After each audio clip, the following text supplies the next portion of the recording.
네, 안녕하십니까. 동그라미 컨퍼런스에서 발표했던 내용이 조금 미진한 것 같아서 다시 동영상을 찍습니다. 제가 그때 발표했던 내용은 에이전트와의 협업을 통한 로컬 LLM의 쉬운 빌딩 방법에 대한 내용이었습니다. 우선 첫 번째로 이제 설명드리고자 하는 내용은 로컬 LLM의 호스팅과 추론 엔진에 관한 내용으로 이제 여러분들이 허깅 페이스에서 어떤 모델을 다운로드 받게 되면은 그 모델을 구동하기 위한 추론 엔진을 같이 이제 조합을 해가지고 시스템에서 이제 그래픽카드 용량을 그래픽카드의 VRAM 용량을 소모하면서 모델을 서빙하게 됩니다. 혼자 사용하는 1인 로컬 환경에서는 이제 올라마, 라마 CPP, LM 스튜디오 같은 좀 쓰기 쉬운 추론 엔진을 사용하는 게 일반적이지만 적어도 5명 이상의 사용자가 있는 환경에서는 프로덕션 서빙 엔진을 사용하는 게 조금 일반적이긴 한데 여기서 주로 사용되는 서빙 엔진이 VLM, SGLang, 그리고 엔비디아에서 개발한 자체 추론 엔진인 TensorRT-LLM 이 세 가지를 주로 사용합니다. 이 네 가지 추론 엔진이 공통적으로 지원하는 것은 이렇게 보시는 것처럼 KV 캐시, 페이지드 KV 캐시, 프리피스 캐싱 같은 기술들이 있는데 이것들을 이제 요약을 해서 설명드리자면은 VRAM에서 이 KV 캐시가 이제 할당이 되는데 그 할당된 KV 캐시의 활용도가 요 1인 로컬 환경에서 주로 사용되는 추론 엔진보다 좀 더 밀도 있게 사용이 된다라고 보시면 됩니다.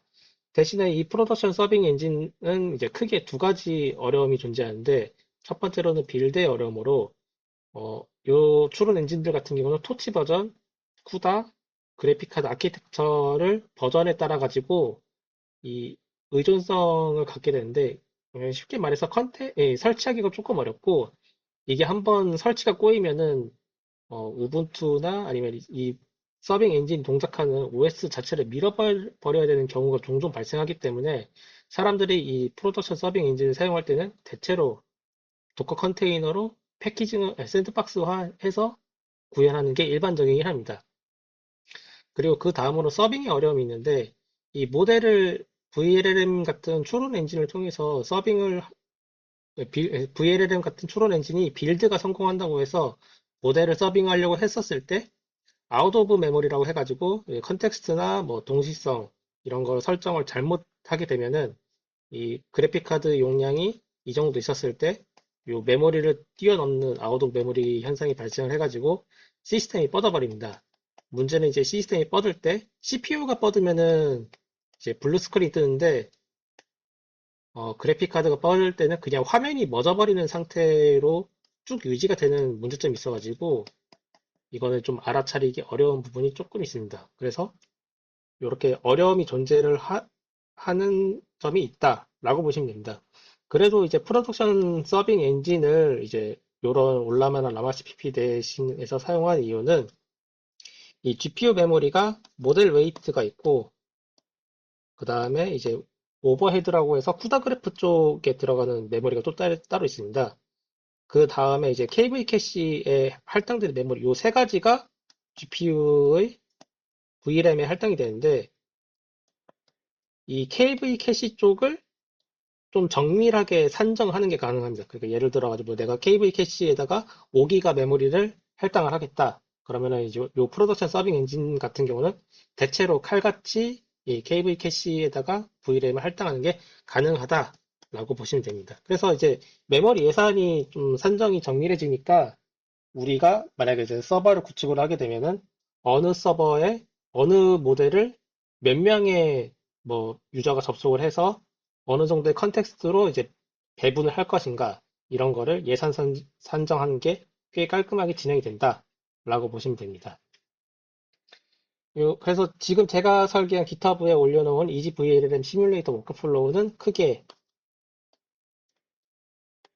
네 가지 스킬이 구성되어 있고 이제 주변부에 해당되는 스킬인 위키데스크가 하나 더 붙어가지고 5개의 스킬이 동작을 한다라고 보시면 될 것 같고요. 요 각각의 스킬들이 어떻게 동작하는지는 이제 뒤에 이어서 후술하도록 하겠습니다.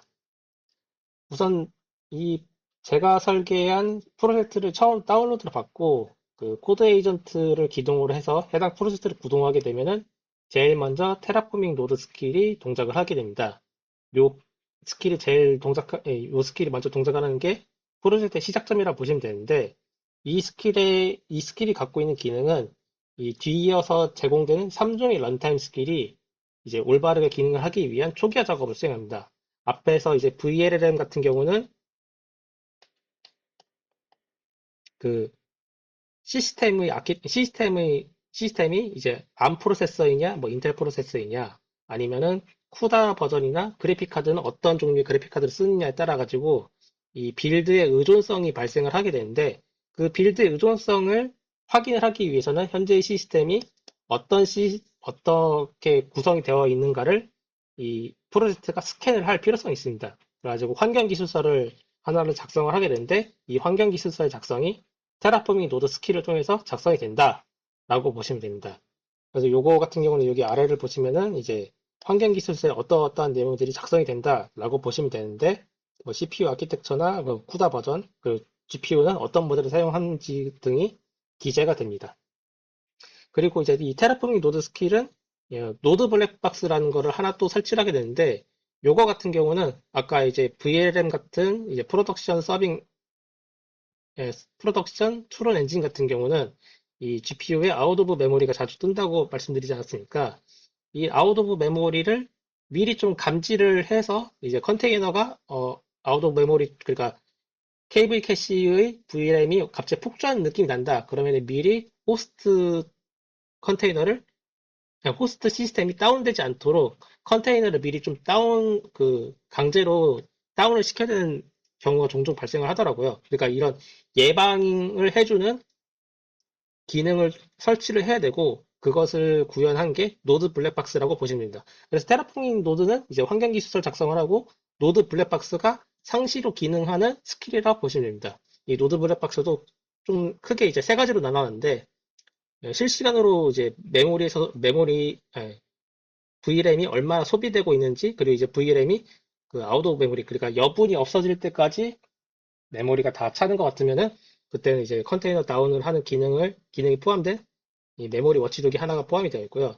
밑에 있는 넷 컨솔이랑 EFI P스토어 같은 경우는 이게 시스템이 이렇게 작업을 해놔도 언젠가는 셧다운이 되는 현상이 종종 발생을 하더라고요. 그러면은 만약에 이제 시스템이 멀티노드 환경이다 하면은 이제 또 다른 노드가 이 죽어버린 노드의 커널 메시지를 수집을 해가지고 왜 죽었는지를 분석을 하는 게 하나가 있고, 그 다음에 이 시스템 같은 경우는 요즘은 다 UEF 메모리가 있어가지고 이 UEF 쪽에다 커널 로그를 기록을 하게끔 작업을 해놨습니다. 그래가지고 재부팅이 되면은 언제 크래시가 되는지 확인을 해가지고, 이때 크래시가 됐으니까 이걸 이제 사후 분석할 수 있게끔 어, 스킬에 몇 가지 기능을 추가해놨습니다.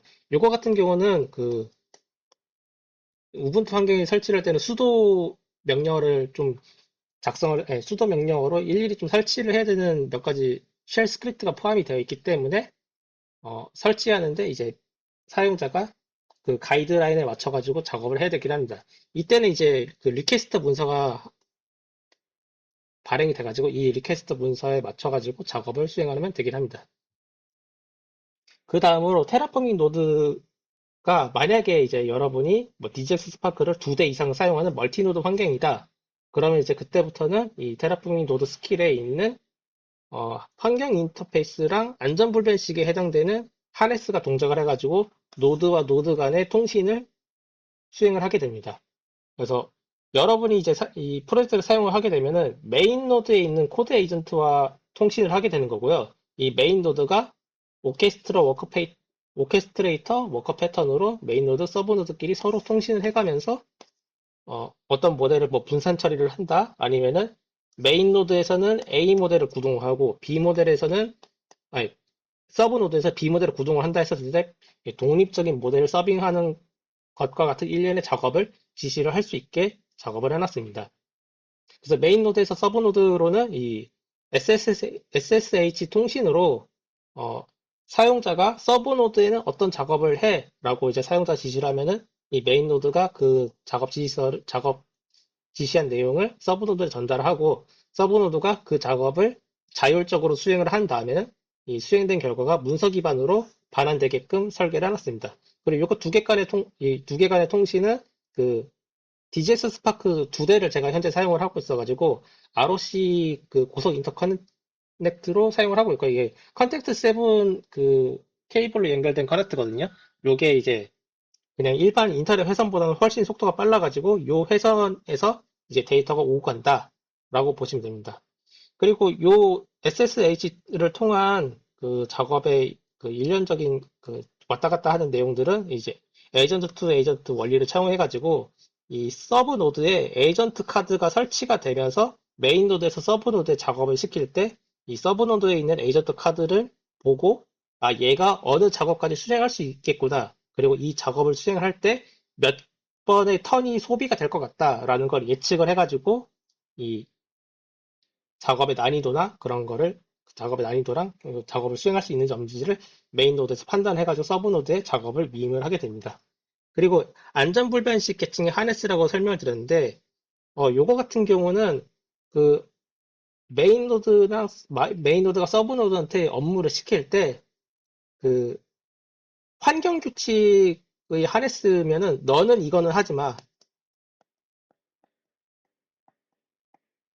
요렇게 이제 그냥 구술, 이런 문장으로 마크다운 파일에다 기재하는 게 있거든요. 이걸 이제 환경규칙 기반 하네스라고 하는데, 이런 환경규칙 기반의 하네스가 아니라, 애초에 그 작업을 할 수 없도록 앞단에다가 결정론적 로직인 그 게이트를 설치를 해가지고, 그 게이트를 통과하는 업무만 이 에이전트가 수행을 할 수 있게 하네스를 구성했다라고 보시면 됩니다.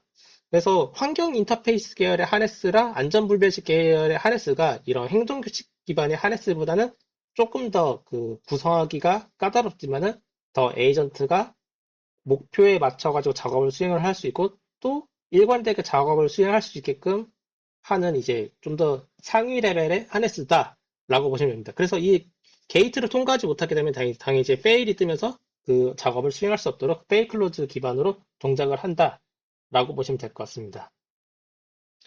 그 다음으로 이제 이렇게 환경에 대한 그 어떤 시스템에 대해서 이제 VLLM 어떤 걸 설치할지 뭐 이런 내용들을 환경 기술을 작성을 완료했다라고 하면은 런타임 스킬 3종 중에 첫 번째인 업스트림 비전 왓치라는 스킬이 기동을 하게 되는데 요거는 VLLM 설치를 빌드만 하는 스킬이라 보시면 됩니다. 근데 여기서 빌드를 할 때 아까 이제 VLLM이 그 토치는 무슨 버전인지 그리고 그 이 VLLM 깃허브를 보게 되면은 그 프리빌트 휠이라고 해가지고 그 VLLM 운영하는 그 오픈 커뮤니티 운영자들이 미리 좀 패키징한 설치 프로그램이 있거든요. 그 설치 프로그램이 해당 타겟한 VLLM 버전이 존재하는지를 검색을 하고 그리고 그것이 이제 현재의 시스템, 저 같은 경우에 DJS 스파크나 뭐 RTS 프로 6전이 달려있는 그 시스템에서 테스트를 해봤는데 그런 시스템에 설치 가능한 프리비트 휠인지를 이제 결정론적 로직을 통해서 검토를 합니다. 그럼 그 검토 결과가 리졸브드 제이슨 파일이라는 걸로 패키징 돼가지고 이 에이전트한테 전달이 되거든요. 그럼 그 에이전트가 이 노드에서 작업을 했던 내용을 가지고 리저브드 제이슨이죠. 이걸로 판단을 해가지고 지금 이 VLLM 그러니까 사용자가 타겟한 VLLM 버전은 이 프리빌트 휠 방식으로 쉽게 설치가 가능할 것 같다가 있고 아니면은 이제 이거는 이제 그 VLLM 그 GitHub 프로젝트를 다운로드 받아가지고 일일이 이제 JIT나 아니면은 AOT 방식으로 소스 컴파일을 해야 된다. 이 소스 컴파일 같은 경우는 굉장히 많은 시간이 걸리거든요. 적어도 한 30분 이상 걸리는데 이 작업을 수행을 해야 된다라고 이제 에이전트가 판단을 내리게 됩니다. 그리고 이제 그냥 이렇게 단순하게 판단만 하는 게 이 소스 컴파일 부분에 좀 더 디테일하게 들어가면은 어, 모델에 따라 가지고 이 VLLM을 특정 VLLM 버전을 아예 그냥 소스 레벨에서 좀 커널 라이브러리나 아니면은 특정 그 임포트된 라이브러리를 재컴파일하는 좀 지저분한 작업이 좀 들어가긴 합니다. 이건 이제 뒤이어서 후술하도록 하겠습니다. 그 다음에 일단 VLLM이 빌드가 돼가지고 컨테이너가 구동이 된다 하면은 그 다음부터는 이제 타겟한 모델에 대한 서빙 전략을 수립을 하게 됩니다. VLM 같은 경우는 통상 CLI 플래그가 100개 정도 지금 지원이 되는 걸로 알고 있는데 그 100개 인자들을 다 일일이 조정하는 거는 당연히 좀 어려운 내용이긴 하고 또 이런 거 다 조절을 해봤자 결국 사용자 레벨에서 결정이 필요한 인자는 네 가지거든요. 그러니까 서버를 샀으면은 서버 전체에 대한 메모리 예산이 하나가 발생을 하겠죠. VLM이 총 이제 몇 기가다.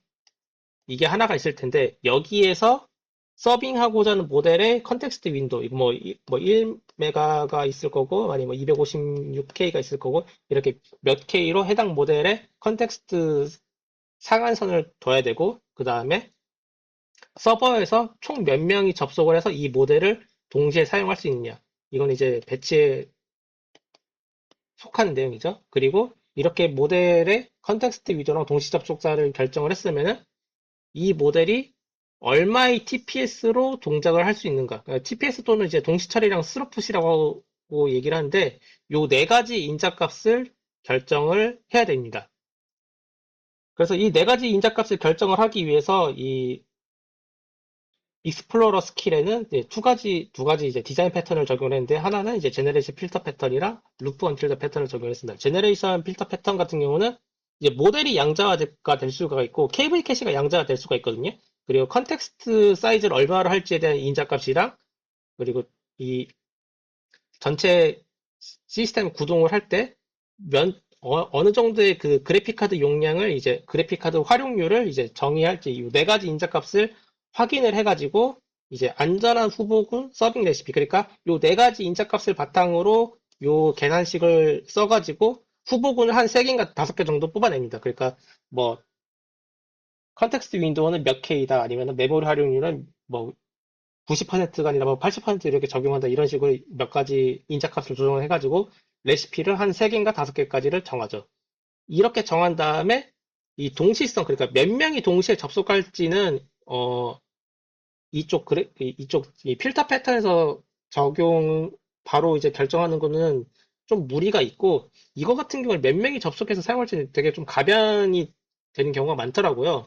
그래가지고 요거는 이제 루프 언틸 더 패턴이 들어가기 바로 직전에 후보군에 해당되는 그 동시성 몇 명이 동시에 접속할 건지를 결정을 하고 그 결정된 레시피를 바탕으로 이제 실제로 이제 서빙을 수행을 합니다. 이 레시피가 모델에 적용이 되었을 때 진짜로 잘 동작을 하는지를 테스트를 하는 거죠. 이 스모크 테스트를 해가지고 이게 좀 KB 캐시를 좀 덜 쓰는 것 같다. 아니면 아웃 오브 메모리가 나는 것 같다. 싶으면은 이제 KB 캐시 툴을 재선정해가지고 다시 재지도하는 방식으로 진행이 됩니다. 이 루프 언틸더 패턴으로 계속 작업을 할 때는 통상 요 맥스 그 동시성이 숫자가 계속 가변이 돼가지고 조정이 이뤄지고 이렇게 조정을 했는데도 안 된다 싶으면 이제 컨텍스트 메모리를 가변하는 식으로 작업을 한다라고 보시면 될 것 같고요. 이렇게 모델 서빙 전략이 최종적으로 이제 KB 캐시를 목표한 양에 맞춰가지고 딱 빡빡하게 쓰는 것 같다 싶으면은 이제 수렴이 완료가 되고 그 마지막 값으로 이제 KV 캐시 메모리 바이트를 얼마를 활용하는지를 이제 그 모델 서빙 인자 값에다가 기재를 합니다. 그래서 서빙 전략 산출물은 3 플러스 1 플러스 1 그리고 밭과 영역 이렇게 구분을 해놨는데요. 요거에 대해서 잠깐 설명을 드리자면은 이 아까 말씀드렸던 익스플로러 스킬이랑 그 비전 와치 스킬 두 가지가 같이 기능을 해가지고 모델 서빙을 어떻게 하면 될 것 같다라는 여러 가지 이제 산출물을 출력을 해낸다라고 보시면 될 것 같아요.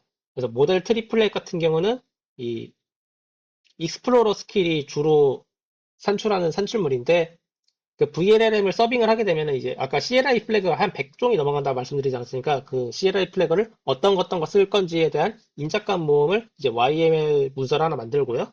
이 YML 문서랑 이 컨테이너가 처음에 기동을 했었을 때 어떤 프로그램들을 기동을 해야 되는 그런 순서가 정의되어 있는 쉘 스크립트 파일 그리고 어쨌든 컨테이너를 서빙하게 되면은 이 모델에 접속해야 되는 엔드포인트를 알아야 되거든요. 그 엔드포인트 구성을 어떻게 해야 되는지에 대한 내용이 담긴 env 파일, 요 세 가지 파일이 이 익스플로러 스킬을 통해서 산출됩니다. 그럼 나머지 요 런타임 패치, 빌드 패치, 바깥 영역에 해당되는 내용들은 전부 다 이 업스트림 비전 와치 스킬로 출력되는 산출물인데요. 컨테이너 내부에서 이 토치나 그 트랜스포머 라이브러리에 이 몽키 패치를 해야 되는 경우가 종종 있습니다. 이거는 이제 특별한 모델을 기동을 할 때 이 특별한 모델이 가끔씩 이제 트랜스포머 라이브러리나 뭐 토치 라이브러리랑 약간 미스매치 되는 경우가 있거든요. 그럼 그걸 패치를 해줘야 되는데 그런 패치가 필요한 파이썬 스크립트 파일이 이제 런타임 패치에 속한다 보시면 되고요. 이 특별한 모델이 그러니까 최신 모델이죠. 최신 모델이 그 빌드하고자 하는 타겟 VLLM이랑 이 매칭을 했는데 매칭할 때 이게 아예 안 되는 경우가 있습니다. 그럼 이 VLLM 그 GitHub 프로젝트에 있는 코드를 아예 바깥쪽에서 교정을 한 다음에 교정한다는 건 컴파일을 다시 한다는 거죠. 그럼 컴파일 하거나 아니면 뭐 커널 라이브러리가 이 특별한 모델은 좀 뭐 다른 종류가 필요하다 하면 그런 의존성 라이브러리들을 추가로 설치할 때 이 빌드 패치에 해당되는 내용이 이 업스트림 비전 와치 스킬을 통해서 진행이 됩니다. 이렇게까지 작업을 했는데도 이 모델을 구동하기가 어려우면은 그 GitHub에다가 사람들이 이 A 모델에 대한 변종 이미지 태그 같은 변종 이미지 그 변종 VLLM 컨테이너 이미지를 올려놓는 경우가 있거든요. 그러면 이제 그걸 아예 그냥 가져와 가지고 설치하는 게 바깥 영역이다라고 보시면 됩니다. 이 바깥 영역 이렇게 정의한 이유는 웬만하면은 이 모델 트리플렛 시작해서 요 런타임 패치 그리고 빌드 패치 안에서 문제가 다 해결이 되고 빌드 및 서빙이 되는 걸 바라고 있기 때문에 이렇게 작업을 해놨고요. 이제 제가 이 프로젝트를 계속 발전시키면서 느낀 거는 이 바깥 영역에 해당되는 변종 이미지 태그는 점점 그 뭐 최신 뭐 VLLM 버전이 올라가거나 아니면은 이 프로젝트가 좀 성숙해 나가면은 요 바깥 영역에 대한 태그는 잘 사용을 하지 않게 되더라고요. 그래서 요거는 점점 줄여나가는 식으로 작업이 되고 있다라고 보시면 될 것 같습니다. 그리고 이제 빌드도 했고 그 다음에 모델 서빙 전략도 완성이 됐으면은 여기서 끝나는 게 아니라 아까 마지막에 말씀드렸던 요 TPS가 진짜 잘 나오는지를 또 확인을 해봐야 되거든요. 그러니까 모델이 서빙이 되고 끝나는 게 아니라 이 모델이 진짜 내 하드웨어를 최대한의 한도로 최적화시켜서 사용을 하고 있는가 이것도 확인을 해야 됩니다. 그래서 이거를 확인을 어떻게 할까 하다가 VLLM 뭐 벤치 계속 돌리면 수동으로 돌리면 되는 거 아니냐라는 생각이 있었는데 그것보다는 아예 그냥 벤치마커 스킬을 하나 더 탑재를 해가지고 여기에서 어 여러 가지 이제 루브릭을 세워가지고 그 루브릭에 맞춰가지고 실제 모델이 제 성능을 내고 있는지를 검증을 합니다. 제1종 루브릭 같은 경우는 어쨌든 그 하드웨어 스펙도 알고 그 모델이 어쨌든 그 모델 컴피그 쪽 자료를 보면은 이게 모델이 대충 이 하드웨어 스펙에서 이 하드웨어에서 얼마의 TPL에서 내는지를 이제 좀 확인을 할 수 있는 그 연산 같은 게 있는 것 같더라고요. 그래서 결정론적 로직으로 이론치에 해당되는 모델 성능을 연산을 할 수가 있고요. 요거를 연산을 한 다음에 이제 제2종 루브릭 같은 경우는 어쨌든 VLLM으로 그 모델을 서빙을 하게 되면은 그 VLLM 모델 레시피 쪽에 들어가면은 이 모델은 현재의 버전에서 특정 시스템에 대해서는 뭐 어느 정도의 TPS를 낸다. 이런 자료들이 있습니다. 그럼 그 자료들을 수집을 해가지고 실제로 모델이 어느 정도의 성능을 내는지를 또 확인할 수 있습니다. 그리고 이걸로도 이제 이 레퍼런스 자료들을 이제 어쨌든 외부에서 자료를 수집을 하는 건데 그 그 자료 수집이 빠지거나 아니면 잘못 가져오는 경우도 좀 존재하거든요. 그럴 때는 이제 사람이 내가 어떤 웹페이지에서 봤는데 이 웹페이지에선 이 모델을 뭐 30, 뭐 20 토큰 퍼 세크로 돌리더라 아니면 30 토큰 퍼 세크로 돌리더라 라는 이제 그런 목표 성능값을 지정해 줄 수가 있습니다.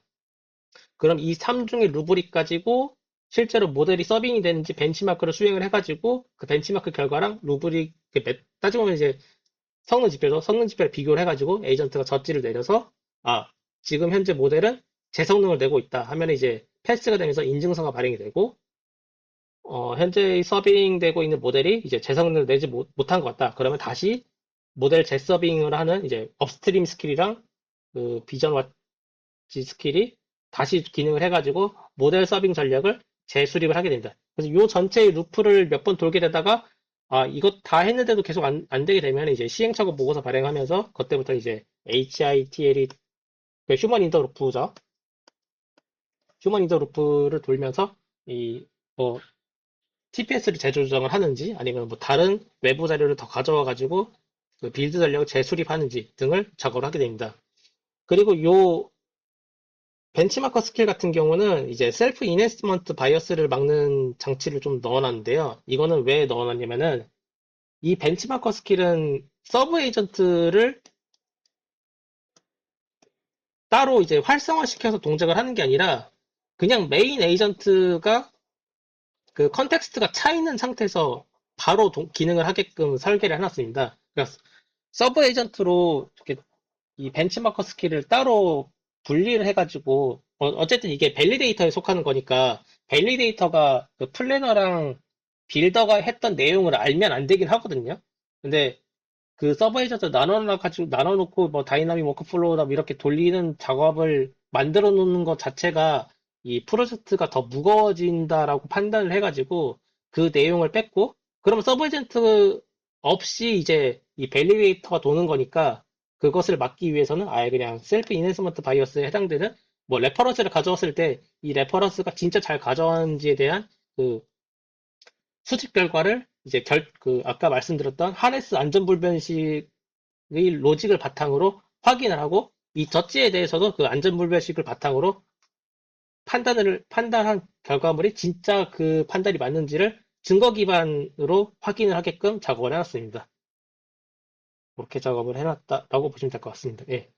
그리고 이제 이 일련의 프로젝트 같은 경우는 제가 제일 중요하게 생각을 하고 있는 문서 작성 규칙이랑 이제 위키데스크 스킬이 같이 이제 포함이 되어 있는데요. 문서 작성 규칙 같은 경우는 이제 제가 이 에이전트를 개발을 하면서 로그가 곧 에이전트 그러니까 문서를 문서를 그 항목에 맞춰 가지고 잘 쌓아 놔야 되고 그리고 문서 간 관계를 만들어 놔야만 에이전트가 여러 번의 작업을 반복을 해서 수행을 할 때 그것이 이제 루프 엔지니어링으로 이제 점점 더 높은 성능을 내면서 일관된 성능을 유지할 수 있다. 이게 이제 제가 이제 여러 가지 유튜브 영상이나 뭐 그 에이전트 공부를 하면서 느낀 이제 지론인데요.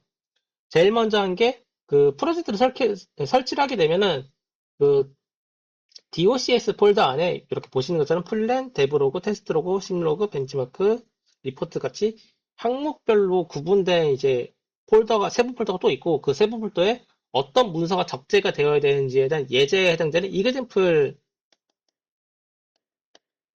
MD 파일이 같이 포함이 되어 있습니다. 그래가지고 어떤 이제 뭐 내가 어떤 모델을 서빙을 하고 싶다 하면은 그 서빙 모델에 대한 계획이 세워지는 거니까 플랜에 해당되는 문서가 하나 발행이 되고 문서가 이 발행된 거에 맞춰가지고 이제 모델 서빙을 쭉쭉쭉 이어나가겠죠. 그러면 이제 심로그 문서 발행되고 벤치마크 수행 당연히 해야 되니까 벤치마크 그 결과값에 해당되는 문서 발행되면서 이제 판정하는 테스트 로그 마지막에 이 일련의 과정이 어떻게 진행됐더라는 데브 로그 요거 같은 경우는 왜 필요하냐면은 A 모델을 구동을 하려고 하는데 이게 첫 번째 시도에서 실패했다가 두 번째 시도에서는 성공하는 경우가 있거든요. 그리고 여기서는 이제 빌드 전략을 잘못 세워가지고 이제 빌드 전략을 이제 재조정하는 작업이 이뤄지겠죠.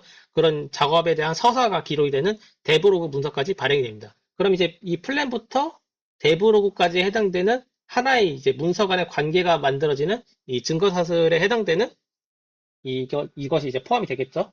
그럼 이 증거 사슬이 전부 다 이제 이 위키데스크에 기록이 된다라고 보시면 될 것 같아요.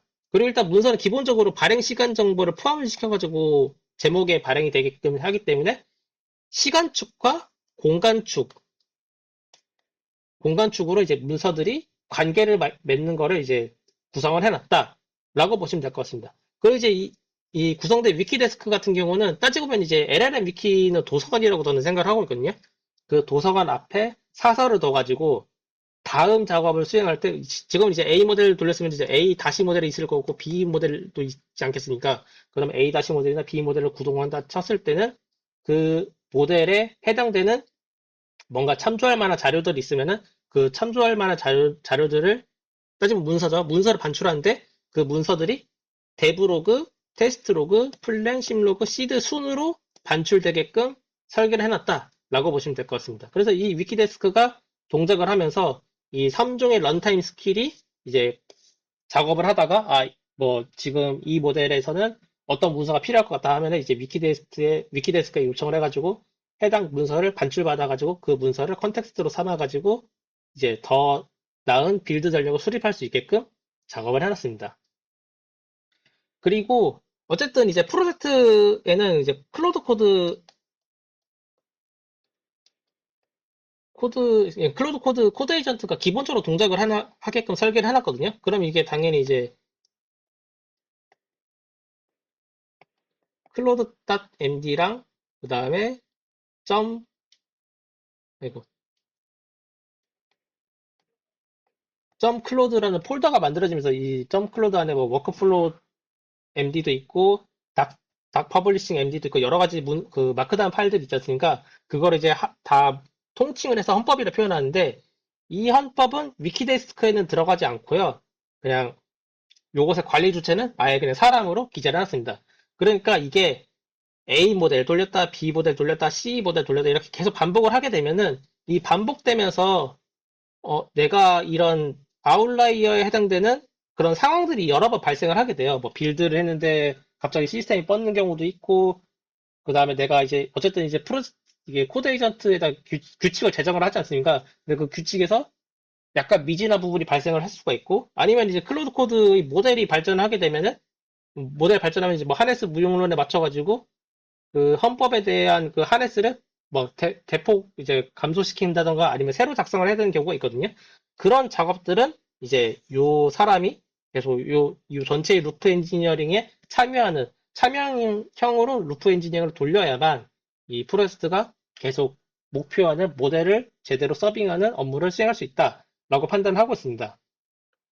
이렇게 이제 참여형 그 루프 엔지니어링으로 헌법만 따로 분리를 해가지고 작업을 하게끔 하는 이유는 이 에이전트는 결국은 이제 귀추, 그러니까 어떠한 이상치 현상이 발생을 했으면은 이 이상치 현상으로 새로운 그 법칙 같은 거를 발견을 해내야 되는데 그거는 아직 사람만 가능한 것 같더라고요. 에이전트는 뭐 이렇게 여러 가지 아웃라이어 현상이 발생을 하게 되면은 그 아웃라이어 현상을 해결하기 위한 이런 교집합에 대한 내용들만 계속 발전시키기 때문에 이게 나중에 결국에 가면은 뭐 하드 코딩이나 모킹 코드, 네, 풀백 모드로 넘어가게 되더라고요.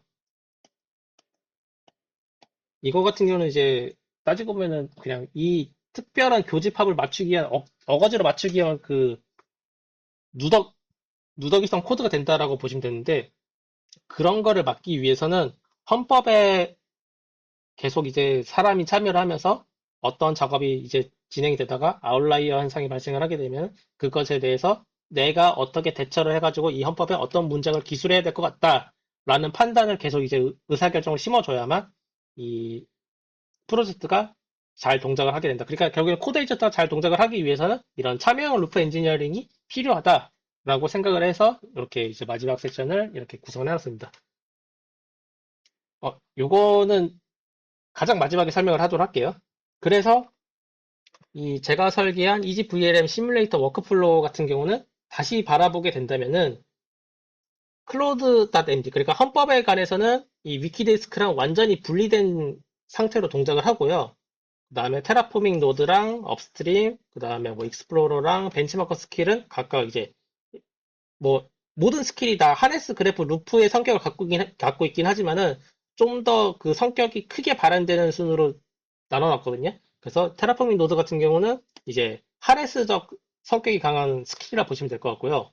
요 업스트림 비전 워치는 그래프 엔지니어링에 좀 더 가까운 스킬이다. 이렇게 보시면 될 것 같습니다. 나머지 두 개는 이제 루프 엔지니어링에 좀 더 가까운 스킬이라 보시면 되는데, 이렇게 서로 다른 성격의 스킬을 배치하는 이런 시스템 모델링, 따지면 이거 제어공학에 속하거든요.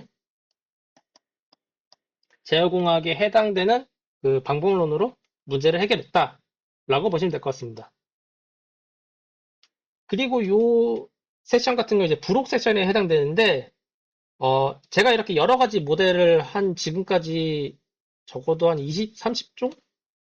30종에 해당되는 모델을 계속 서빙을 하면서 이 프로젝트에서 계속 내가 어떤 모델을 서빙을 했다라는 이력을 이제 발행을 하고 있거든요. 근데 그거를 이제 힌트 태그로 발행을 하고 있습니다. 그러니까 나는 A 모델에 대해서 이렇게 이렇게 빌드 전략을 세워가지고 발행을 했다라는 이제 나의 그 여정을 이제 거기다 기술을 해놨는데요. 이 서빙 이력을 여러분들이 이제 이 프로젝트를 사용을 할 때, 내가 이 모델에 대해서 어떻게 서빙을 고자 할 때, 이거를 이제 누군가 남이 밟아놓은 여정이 있으면은, 그거를 이제 활용을 해가지고 토큰을 아낄 수 있지 않습니까? 그런 이제 토큰노믹스적인 철학을 바탕으로 이런 힌트 태그를 계속 발행을 하고 있고요. 이 서빙 이력에는 제가 성공했던 이력도 발행을 하고 있지만은 실패했던 이력도 같이 발행을 하고 있습니다. 요거 같은 경우는 이제 이 실패도 좀 내용을 나눠보면은 그 VLLM 버전이 낮은 버전일 때 서빙했던 TPS랑 이제 VLLM이 최신 버전으로 올라갔을 때 TPS가 또 다르기도 하거든요. 그런 여러 가지 이제 시간에 따른 이력, 그 다음에 한 모델을 여러 가지 아까 이제 VLLM CLI 플래그가 100개가 넘어간다 하니까 그런 플래그들을 여러 가지 방식으로 조합을 하면은 더 나은 TPS 성능을 내는 그 조합이 또 발견되기도 하거든요. 그런 거를 다 모아가지고 이제 힌트 태그로 발행을 하고 있고요. 따지고 보면 이게 이제 패턴이 될 수가 있고 또 다른 안티 패턴이 될 수가 있는 거죠. 그런 것들을 활용을 하게 되면은 이제 여러분들이 만약에 이 프로젝트를 사용을 했었을 때 요 힌트 태그 정보를 가져오면은 남이 먼저 개발해 놓은 이제 여정에 대한 이력이니까 좀 더 빨리 그 모델의 정확도랑 하면 이제 얼마나 내가 대상되는 모델을 잘 서빙을 할 수 있을 까죠 그거랑 그리고 얼마나 일관되게 이 모델을 안정적으로 서빙을 할 수 있을까? 그 목적을 달성할 수 있으리라고 생각을 하고 있습니다. 요거 같은 경우는 이제 여기 이제 GitHub 링크를 걸어 놓긴 했는데 요거 검색을 하면은 EG VLLM이라는 또 다른 이제 유사 프로젝트가 하나 또 볼 수가 있거든요. 이거 이제 인도의 아마 수석 엔지니어 분이신 것 같아요. 이 수석 엔지니어 분이 이 VLLM의 추론 엔진을 어쨌든 제가 봤었을 때 핸들링 하기가 어려우니까 이거를 어떻게 하면 좀 더 쉽게 이 VLLM을 서빙을 하는 전략을 세울 수 있을까라고 생각을 해가지고 프로젝트 하나 발행을 했는데 저랑 생각하는 방식은 같죠. 어쨌든 VLLM으로 모델을 서빙하는 것 자체가 어려우니 좀 쉽게 사용을 하게끔 하나의 프로세스를 만들자. 근데 그 전략은 이제 저랑은 좀 다릅니다. 그래서 이 이집 VLLM 프로세스를 보고 제거 프로세스를 보면서 어떤 게 여러분들이 사용하셨을 때 이 추론 엔진, 지금은 VLLM만 지원을 하고 있는데 에 대해서 모델을 얼마나 더 적합하게 서빙을 할 수 있지 않을까라는 고민을 같이 좀 풀어나갔으면 하는 바람이 있어서 가지고 이 프로젝트를 개발을 했습니다. 예, 발표는 여기까지고 이제 네, 발표 여기까지입니다. 네, 고생하셨습니다.